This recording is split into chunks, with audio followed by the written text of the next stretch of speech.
Ayos ah. Guide ha.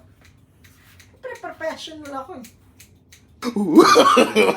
No, no, no, no. Hindi pa ganun pa. Ito po yung buhay sa Canada. Ito po, dahil po mahal ang tupet. Umiiwas sa $30 kaya isa palaro na lang.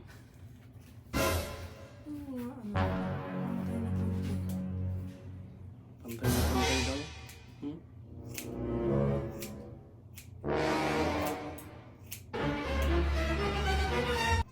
Grabe, pag ganyan, wala talagang guide.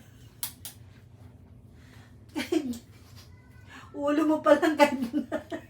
Hindi umubar yung razor sa buhok ko, kaya gunting na lang daw.